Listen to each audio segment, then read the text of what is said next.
सुबह का वक्त था। चारों तरफ जंगल में गहरा सन्नाटा पसरा हुआ था। तभी अचानक सफेद वस्त्रों में लिपटी दिव्य आभा से चमकती एक अत्यंत सुंदर अप्सरा घने जंगल के बीच प्रकट हुई।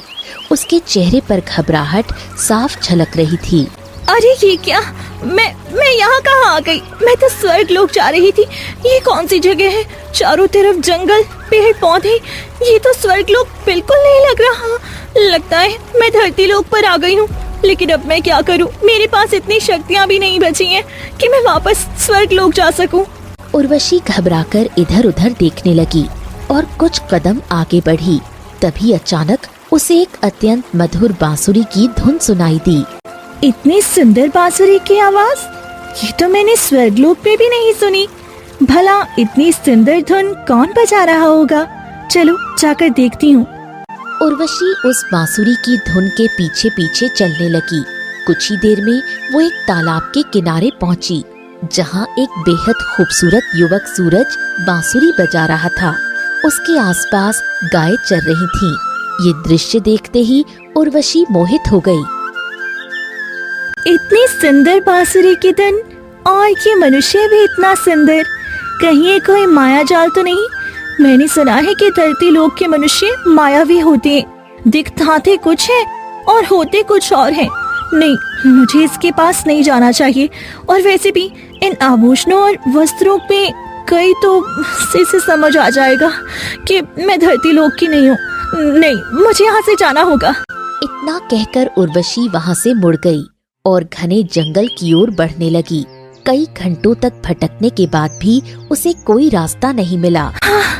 मैं क्या करूं? मुझे कुछ भी समझ नहीं आ रहा। कई घंटों से भटक रही हूँ। ना ये पता है कि मैं कहाँ हूँ, ना ही ये कि कहाँ जाऊँ। अब तो रात भी होने वाली है। बेहतर होगा मैं इसी पेड़ के नीचे बैठ जाऊँ। सुबह होने पर कोई रास्ता ढूंढूंगी जिससे वापस अपने स्वर्ग लोक जा सकूं। उर्वशी एक पेड़ के नीचे बैठ गई। कुछ ही देर बाद पास की झाड़ियों में हलचल होने लगी। ये देखकर उर्वशी घबराकर खड़ी हो गई। ये झाड़ी के पीछे क्या है? कौन हिला रहा है वह झाड़ियों को? तभी झाड़ियों के पीछे से एक खूंखार भेड़िया बाहर निकला। भेड़िए को देखते ही उर्वशी थरथर कांपने लगी। अरे ये तो भेड़िया है। सुना था ये सबको मार डालता है, और ये तो मेरी ही तरफ आ रहा है। मुझे यहाँ से भागना होगा। उर्वशी जान बचाकर गांव की ओर दौड़ने लगी और भेड़िया उसके पीछे पीछे दौड़ने लगा।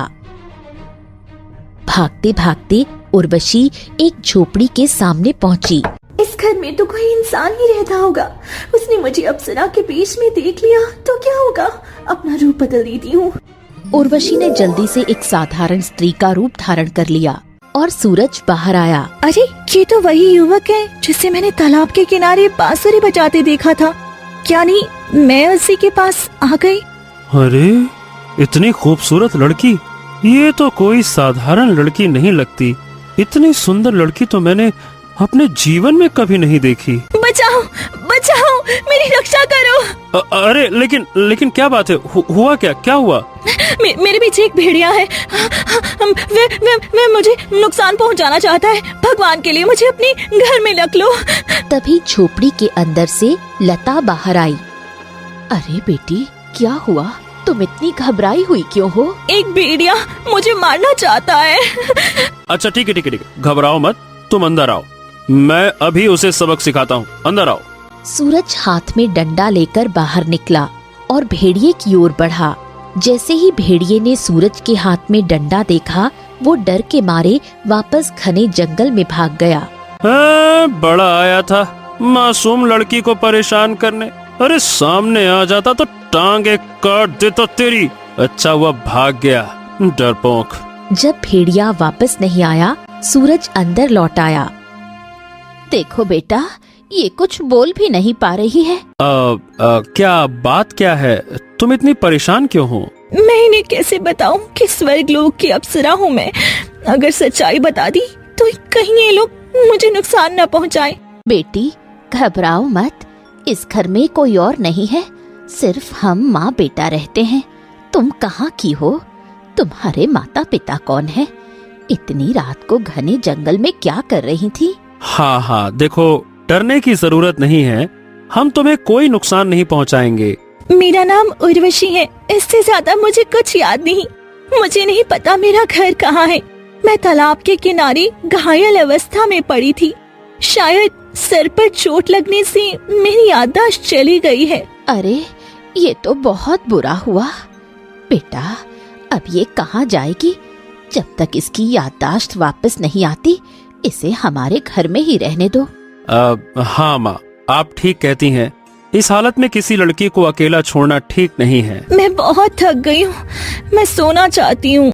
हाँ बेटी, आओ तुम मेरे कमरे में चलो, वहीं सो जाना। लता उर्वशी को अपने कमरे में ले गई। अये हाय हाय हाय, ऐसा सौंदर्य मैंने कभी नहीं देखा। हाँ, हे भगवान, ये मुझे हो क्या रहा है?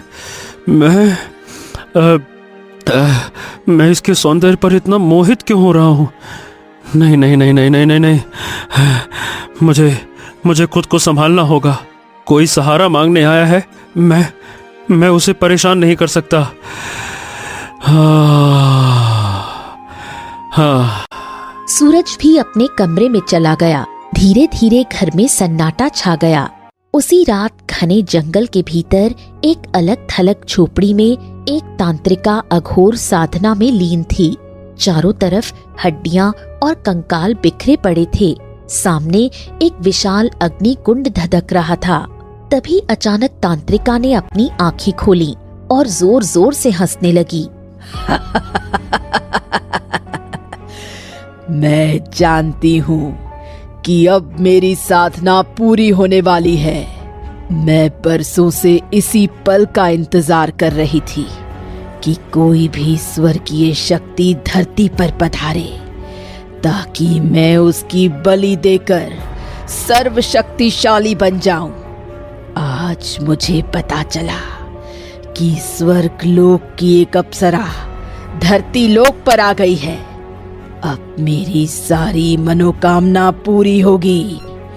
अब उसे मेरे चंगुल से कोई नहीं बचा सकता। इतने में ही भेड़िया गुफा के सामने खड़ा हो गया। उसकी आंखों से आंसू गिरने लगे।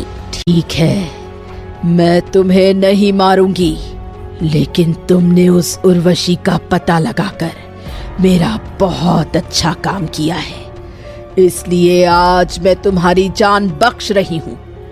लेकिन अगली बार अगर असफल होकर आए तो मैं तुम्हारा सिर धड़ से अलग करके इसी अग्निकुंड में डाल दूंगी। भेड़िया डर के मारे घने जंगल में भागा। तांत्रिका फिर जोर जोर से हंसी।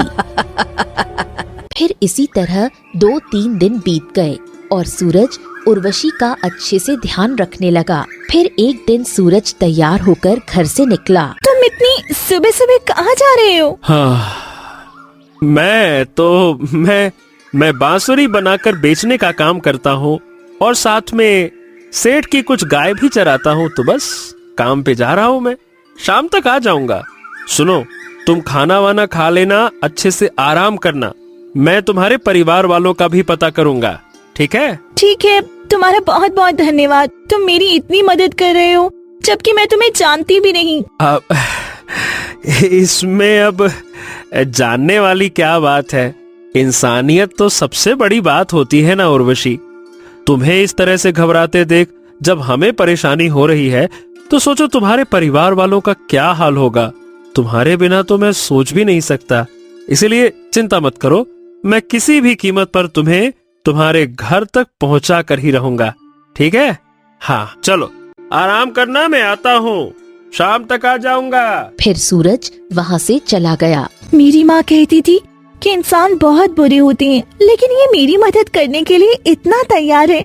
लगता है हर इंसान इतना बुरा भी नहीं होता जितना कि मेरे स्वर्ग लोक में सब कहते हैं। तभी लता आई। बेटी क्या कर रही हो? आ जाओ घर के अंदर। यही सही मौका है। मुझे घनी जंगल में जाकर अपने स्वर्ग लोक का रास्ता ढूंढना होगा। शायद कोई गुरुदेव मेरी मदद कर सके। क्या हुआ बेटी, तुम क्या सोच रही हो? माँ, मैं जाकर अपने माता पिता का पता करूं। शायद कोई रास्ता या कुछ देखकर मेरी याददाश्त वापस आ जाए, जिससे मैं अपने परिवार वालों के पास लौट सकूं। पर बेटी, तुम्हारी तो याददाश्त नहीं है। इस हालत में बाहर जाना ठीक नहीं। कोई बात नहीं, मैं थोड़ी देर में आ जाऊंगी, पक्का। ठीक है, पर ध्यान से जाना। उर्वशी घर से निकल पड़ी और घने जंगल की ओर बढ़ी। जंगल में चलते हुए अचानक मंत्रों की ध्वनि सुनाई दी। लगता है कोई साधु महाराज हैं जो यहाँ मंत्र साधना कर रहे हैं। मुझे उनके पास जाना चाहिए, शायद वे मुझे सही मार्ग बता सके। तपस्वी साधु अपनी तपस्या में लीन थी। गुरुदेव, आंखें खोलिए, मुझे बताइए कि मैं कैसे अपने लोगों के पास लौट सकती हूँ। बिल्कुल बिल्कुल जा सकती हो। तुम स्वर्ग लोक जा सकती हो, लेकिन इसके लिए तुम्हें मेरे बताए हुए मार्ग पर जाना होगा। वहाँ से ही स्वर्ग लोक का रास्ता खुलता है। सच में? आपको पता है कि मैं अप्सरा हूँ? आपको बहुत बहुत धन्यवाद गुरुदेव। अब लगता है मैं स्वर्गलोक वापस जा सकती हूँ। हाँ हाँ, क्यों नहीं। मैं सर्वशक्तिशाली हूँ और इस पूरे धरती का अंतर्यामी भी हूँ। अब चलो, मेरे पीछे चलो, मैं तुम्हें सही मार्ग दिखाता हूँ। आ जाओ। साधु आगे आगे चलते हैं और उर्वशी मुस्कुराते हुए उनके पीछे पीछे। थोड़ी देर में दोनों एक पुरानी झोपड़ी में पहुँचे। चारों तरफ हड्डियाँ और जलती हुई अग्नि है। गुरुदेव, ये कैसी जगह है? चारों तरफ हड्डियाँ हैं और ये अग्नि। ये कोई पवित्र जगह नहीं लग रही। नहीं नहीं, अरे कहाँ जाओगी? अब तुम्हारी मंजिल यही है, तुम यहीं रहोगी। अब तुम यहाँ से कहीं नहीं जा सकती हो। ये आप कैसी बातें कर रहे हैं गुरुदेव? मुझे तो स्वर्ग लोक जाना था। ये कैसी जगह है? नहीं, मुझे यहाँ नहीं रहना, मुझे वापस जाना है। इतने में सामने भयानक भेड़िया आकर खड़ा हो गया। ये भेड़िया, ये तो कल रात मेरा पीछा कर रहा था। ये यहाँ कैसे आ गया? तभी तेज रोशनी फैली और साधु तांत्रिका के रूप में बदल गई। ये क्या? तुम तो तंत्र विद्या करने वाली लग रही हो। मुझे जाने दो। तुमने मेरे साथ छल किया और मुझे धोखे से यहाँ बुलाया। हाँ, क्योंकि अब तुम कहीं नहीं जा सकती। नहीं, मुझे जाने दो, मैं यहाँ नहीं रह सकती। तुमने मेरे साथ धोखा किया है। क्योंकि मैं जान गई थी कि तुम उर्वशी हो और तुम धरती लोक पर आई हो। ये जो भेड़िया तुम्हारा पीछा कर रहा था, इसे तुम्हारी महक से ही पता चल गया कि तुम हमारी धरती लोक की नहीं हो। अब तुम कहीं नहीं जा सकती। मैं 2 दिनों के भीतर तुम्हारी बलि देकर सर्वशक्तिशाली बनने वाली हूँ। जैसे ही मेरी तंत्र विद्या की शक्ति और तुम्हारी स्वर्ग लोक की शक्ति मिलेगी, एक तीसरी शक्ति उत्पन्न होगी। उस शक्ति का मुकाबला धरती या आसमान के किसी भी देवी देवता से नहीं किया जा सकता। नहीं, मुझे जाने दो। ईश्वर के लिए मुझे जाने दो। इतने में ही तांत्रिका उर्वशी को लोहे की जंजीरों में कैद कर देती है। उन जंजीरों में अजीब सा जादू था, जिसके जकड़ते ही उर्वशी के शरीर से जैसे सारी शक्तियां ही मंद पड़ गईं, जैसे उन जंजीरों ने उसकी शक्ति को नष्ट कर दिया हो। अब तुम इस जंजीर से कभी नहीं निकल सकती। ये मेरी जादुई जंजीर है। अब तुम एक लाश हो, जिंदा लाश। नष्ट हुई सारी शक्तियां। अब बस आखिरी काम बाकी है, उसको भी बहुत जल्द कर दूंगी। समय धीरे धीरे बीतता रहा। वहीं दूसरी तरफ सूरज दिन भर की कड़ी मेहनत के बाद थका हारा शाम के वक्त अपनी झोपड़ी में लौटा। अरे बेटा, वो उर्वशी कहीं दिख नहीं रही। मैं उसे सब जगह ढूंढ चुकी, पर पता नहीं कहाँ चली गई। मैं उसे ढूंढ ढूंढ कर परेशान हो रही हूँ। लता का चेहरा डर से पीला पड़ चुका था। उसकी आवाज कांप रही थी। अरे माँ, तो ये कैसी बातें कर रही हो तुम? क्या कहूँ, तुमने उसे घर से जाने ही क्यों दिया? उसकी याददाश्त नहीं है। और तुम तो जानती हो कि हमारे गांव के लोग, मुखिया, जमींदार, ठाकुर, ये सब किस तरह के हैं। क्या कहूँ, इतनी खूबसूरत लड़की को देखकर कोई भी उसका फायदा उठाने की कोशिश करेगा। माँ, कहाँ से क्या बताऊं। क्या करूं बेटा, मैंने तो बस उसे रुकने के लिए बोला था, लेकिन वो रुकी ही नहीं। मुझे कुछ समझ नहीं आ रहा कि ये क्या हो रहा है। लता की आंखों से धीरे धीरे आंसू बहने लगे। उसकी चिंता और बेचैनी सूरज के दिल को भी झकझोर रही थी। रुको, मैं अपने गुरुदेव से जाकर पूछता हूँ। गुरुदेव तो अंतर्यामी है, उन्हें हर चीज का ज्ञान है कि कौन कहाँ है। गुरुदेव ही मुझे कोई रास्ता बता सकते हैं। संभल कर जाना बेटा, कोई अनहोनी ना हो। सूरज भागते हुए संत की झोपड़ी में पहुंचा। वहां संत ध्यान की मुद्रा में बैठे थे। जैसे ही सूरज ने प्रवेश किया, उनकी आंखें खुल गईं। क्या हो गया? बताओ पुत्र, तुम बहुत परेशान दिख रहे हो। सब कुशल मंगल तो है ना? अब गुरुदेव, आप तो अंतर्यामी है। अब आपसे कुछ भी कहने की आवश्यकता नहीं है, आप सब जानते हैं। लेकिन फिर भी मैं आपको बताऊं तो उर्वशी नाम की लड़की है जिसकी याददाश्त चली गई है। वो किसी खतरे में है। मैं उसी को ढूंढ रहा हूँ, लेकिन वो कहीं नहीं मिल रही। मेरी माँ भी बहुत परेशान है। वो अब तुम्हें मिल भी नहीं सकती। लेकिन कोई तो उपाय होगा ना महाराज।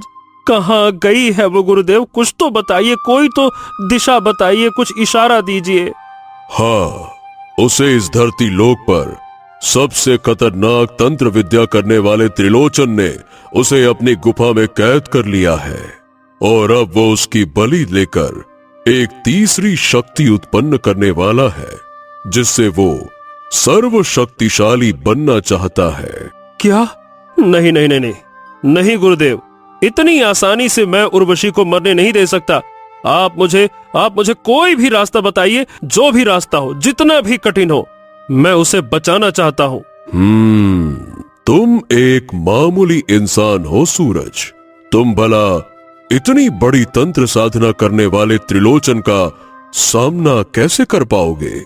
नहीं कर पाओगे बच्चे। गुरुदेव, मैं इस तरह से किसी मासूम को मरने के लिए नहीं छोड़ सकता। कोई तो उपाय होगा, कोई ऐसी विद्या होगी जिससे उसे रोका जा सके। आप एक बार बताइए तो सही, कुछ तो बताइए। तुम उस गुफा के पास भी नहीं जा सकते। वहां एक बहुत बड़ा भेड़िया उर्वशी की रखवाली कर रहा है। उसके सामने तुम गए तो वो तुम्हें जिंदा खा जाएगा। इसीलिए तुम्हें कोई और रास्ता निकालना होगा। हाँ तो बताइए ना गुरुदेव, क्या रास्ता है? मैं उसके लिए तैयार हूँ, बताइए। मैं अपनी शक्ति से अभी एक बहुत ही शक्तिशाली इंसान को बुलाने वाला हूँ। इसके लिए तुम्हें झोपड़ी से बाहर जाकर मेरी प्रतीक्षा करनी होगी। हाँ ठीक है गुरुदेव, मैं झोपड़ी के बाहर आपका इंतजार कर रहा हूँ। ठीक है। सूरज झोपड़ी से बाहर निकला। तभी संत मंत्रों का उच्चारण करने लगे। मंत्रों की गूंज के साथ हवा तेज चलने लगी। झोपड़ी प्रकाश से भर गई और अचानक ही परी लोक की अप्सरा निर्मला अपनी बेटी मोनिका के साथ वहां प्रकट हो गई। संत गुरु, आपने मुझे यहाँ क्यों बुलाया? तुम अपनी पुत्री को ढूंढ रही हो। इसी सिलसिले में मैंने तुम्हें यहाँ बुलाया है। हाँ, मैं अपनी पुत्री को कई दिनों से ढूंढ रही हूँ। स्वर्ग, नर्क, पाताल लोक, सब जगह ढूंढा, पर मुझे मेरी बेटी कहीं नहीं मिली। हाँ गुरुदेव, मुझे अपनी बहन को किसी भी कीमत पर ढूंढना है। तुम्हारी बहन धरती लोक की सबसे बड़ी तंत्र विद्या करने वाले त्रिलोचन के कब्जे में है। उसे बचाना इतना भी आसान नहीं है। हाँ संत गुरु, उस तांत्रिका को हराने का क्या मार्ग है?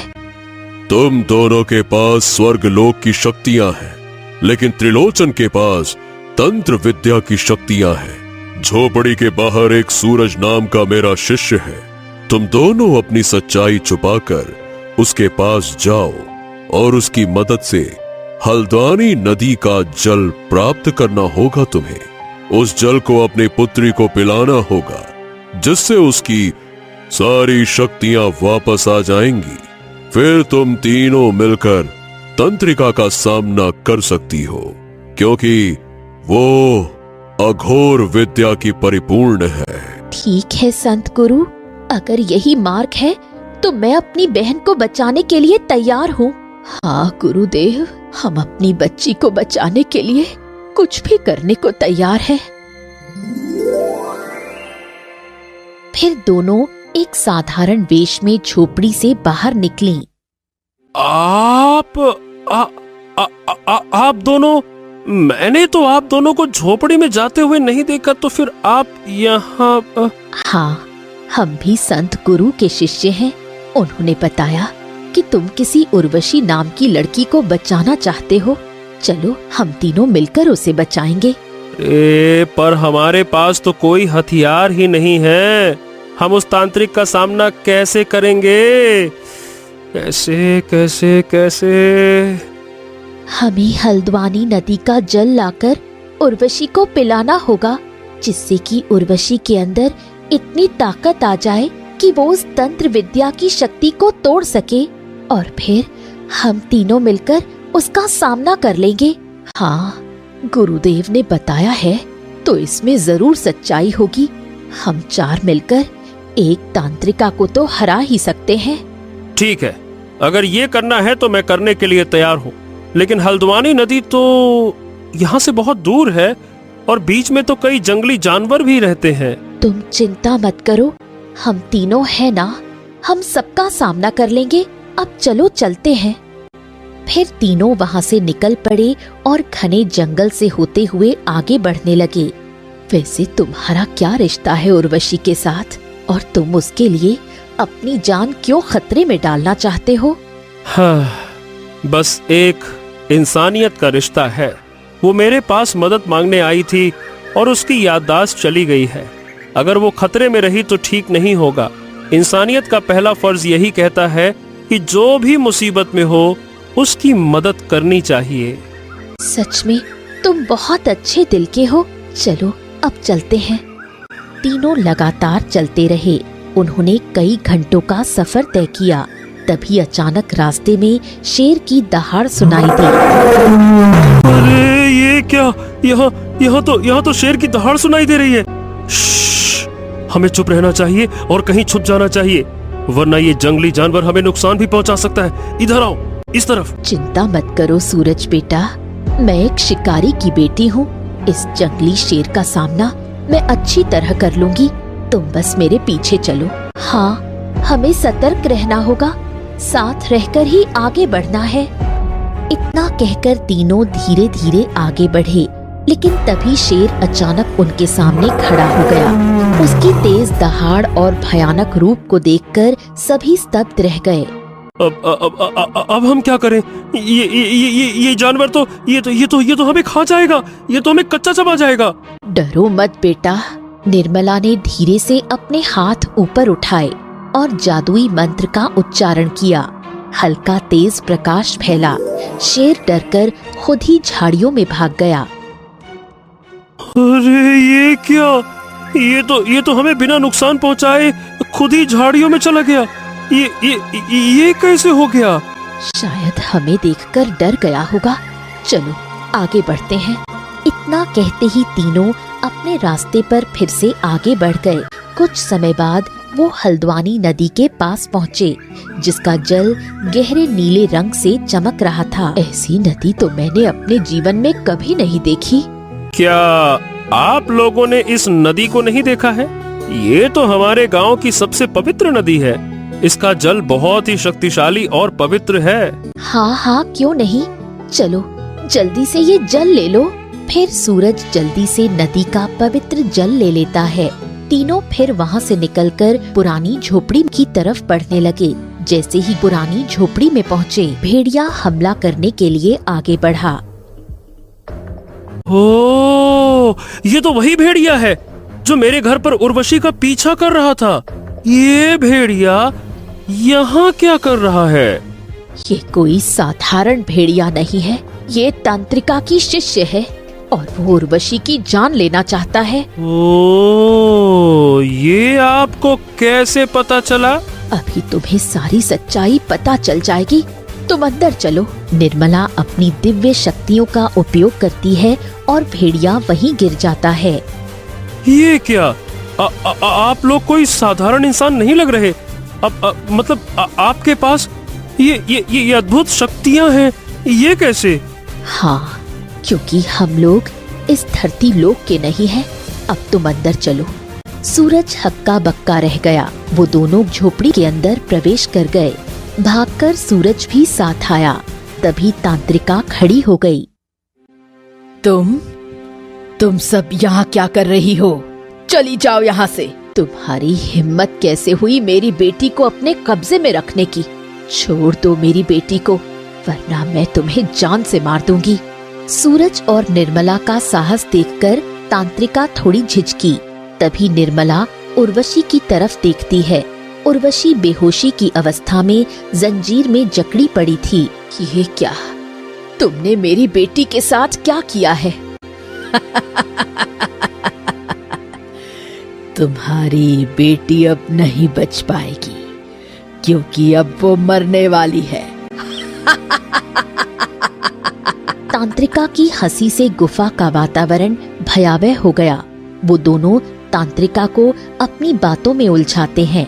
तभी सूरज भागकर हल्द्वानी नदी का जल उर्वशी को पिलाता है। जैसे ही जल उर्वशी के शरीर में गया, उसकी आंखों में तेज रोशनी फैली। उर्वशी उठकर खड़ी हो गई और अपनी शक्तियों से जंजीर को तोड़ दिया। अरे ये क्या? ये जल ऐसा, मतलब इस जल में ऐसा क्या था कि तुम्हारे अंदर शक्ति आ गई? क्योंकि मैं कोई साधारण इंसान नहीं हूँ। ये जल बहुत पवित्र है। मैं अपनी शक्तियाँ भूल गई थी, लेकिन इस जल को पीते ही मेरी शक्तियाँ वापस आ गई। अब हटो, मैं इस तंत्रिका को जिंदा नहीं छोड़ूंगी। आखिर ये क्या रहस्य है? मुझे तो कुछ समझ में नहीं आ रहा। उर्वशी की आंखों में आक्रोश और शक्ति दोनों चमक रहे थे। तुम ठीक हो बहन? हाँ, मैं ठीक हूँ और आप दोनों को देखकर बहुत खुश हूँ। माँ, मुझे माफ कर दो। मैं बिना बताए स्वर्गलोक के लिए निकल गई थी। मुझे ऐसा नहीं करना चाहिए था। तुम लोगों का बहुत हो गया ये माँ बेटी का प्यार। अब तुम्हें कोई नहीं बचा पाएगा। और तुमने मेरे शिकार को होश में ला दिया। अब मैं तुम्हें ही जान से मारूंगी। तांत्रिका अपनी शक्ति का इस्तेमाल करती है और सभी पर हमला करती है। इतने में ही उर्वशी, निर्मला और मनिका अपनी शक्तियाँ एक साथ इस्तेमाल करके तांत्रिका पर हमला करती हैं। नहीं, तुम सबकी शक्तियाँ इतनी जबरदस्त कैसे हो सकती हैं? तुम ऐसा नहीं कर सकते। इतना कहकर तांत्रिका फिर हमला करती है। इतने में ही उन तीनों की शक्तियाँ इतनी जबरदस्त होती हैं कि तांत्रिका जलकर राख हो जाती है। अरे ये तो मर गई। लेकिन मुझे ये समझ में नहीं आया कि आप लोग स्वर्गलोक की अप्सराएं, मतलब कि ये कैसे? बेटा, मैं उर्वशी की माँ हूँ। ये मेरी बेटी मनिका और ये मेरी बेटी उर्वशी है। हम सब स्वर्ग लोक की अप्सराएं हैं। मेरी बेटी गलती से धरती लोक पर आ गई थी, लेकिन तुमने उसकी बहुत मदद की। अब हम लोग चलते हैं। हाँ सूरज, तुम्हारा बहुत बहुत धन्यवाद। अब मैं अपने लोक के पास जाती हूँ। मुझे अपने लोक की बहुत याद आ रही थी। चलो माँ, चलते हैं। तभी तेज रोशनी फैली और तीनों ने पुराना रूप धारण कर लिया और तीनों वहाँ से गायब हो गए। वहीं सूरज उदास हो गया। हाँ, मैं क्या कहूँ। मैं तो उर्वशी से प्रेम करने लगा था, लेकिन उसे बता भी नहीं पाया। हाँ, चलो, अच्छा ही हुआ कि नहीं बताया। अरे कहाँ वो अप्सरा और मैं कहाँ एक साधारण सा गाय भैंस बकरी चराने वाला, बांसुरी बेचने वाला साधारण मनुष्य। अरे ऐसा कोई मेल होता भी है क्या? हमारे प्रेम की कोई मंजिल नहीं है। चल सूरज, चल। सूरज उदास होकर अपने घर लौट आया। क्या हो गया बेटा? तुम बहुत परेशान लग रहे हो। उर्वशी मिली, वो तुम्हारे साथ नहीं आई क्या? हाँ, उर्वशी अब अपने माता पिता के पास चली गई। माँ अब आप चिंता ना करो, सब ठीक है, अब सब ठीक है। फिर 1-2 दिन ऐसे ही बीत गए। सूरज हर समय उर्वशी के ख्यालों में खोया रहता, न खाता न सोता, और हर पल उसकी याद उसे सताती रहती। बेटा, क्या हो गया? 2 दिन से देख रही हूँ, ना ही तुम ढंग से खाते हो न पीते हो। क्या हुआ तुम्हें? हाँ, नहीं माँ, इसमें कोई भी मेरी मदद नहीं कर सकता। ये मेरी अंदरूनी पीड़ा है। अब सूरज वहां से निकल पड़ा। सूरज तालाब के किनारे जाकर बैठ गया। अब ये मुझे हो क्या रहा है? मैं उर्वशी को भुलाने की कोशिश तो कर रहा हूँ, पर मैं उसे भुला क्यों नहीं पा रहा? आखिर हमारे प्रेम की कोई मंजिल नहीं है। मैं अब तभी उसे घुंघरुओं की आवाज सुनाई पड़ी। है? अरे ये घुंघरू की आवाज, ये कौन दे रहा है? सूरज ने पीछे मुड़कर देखा। उर्वशी साधारण कपड़ों में खड़ी थी। ये क्या? मुझे तो भ्रम हो रहा है। ये सच कैसे हो सकता है? उर्वशी, अब नहीं, तुम्हें कोई भ्रम नहीं हो रहा है। सूरज, मैं अब तुम्हारे पास आ गई हूँ। क्या क्या क्या क्या क्या क्या क्या सच में? तुम सच में मेरे सामने हो? उर्वशी, तुम सच में हो? हाँ, मैं तुम्हारी सारी बातें समझती हूँ। तुम जितना भी मुझसे प्रेम की बातें करती हो ना मन में, मैं सारी बातें जान जाती हूँ। लेकिन जैसे ही मैं स्वर्गलोक में 2-3 दिन बिताकर आई, मुझे तुम्हारी कमी महसूस होने लगी। तुमसे प्रेम हो गया था मुझे भी। हाँ, ये सच है कि मुझे स्वर्गलोक में रहने के बाद पता चला, पर मैं अपने माता पिता से ये कहकर अब हमेशा के लिए धरती लोक पर आ गई हूँ, क्योंकि मैं भी तुमसे प्रेम करने लगी हूँ। क्या सच में? मैं कितना खुश हूँ। मैं बता नहीं सकता उर्वशी, मैं कितना खुश हूँ। मैं अब तुम्हें पाकर समझ गया कि मैं तुमसे बहुत प्रेम करता था, बहुत प्रेम। मैंने सोचा था कि हमारे प्रेम की कोई मंजिल नहीं है, इसीलिए मैंने अब नहीं, अब से हम दोनों पति पत्नी बनकर एक सुखमय और अच्छी जिंदगी जिएंगे, बाकी पिछले सारी यादें छोड़कर। फिर सूरज और उर्वशी ने विवाह कर लिया और खुशी खुशी अपना जीवन जीने लगे। हर दिन एक दूसरे के साथ प्रेम और अपनापन बांटते हुए।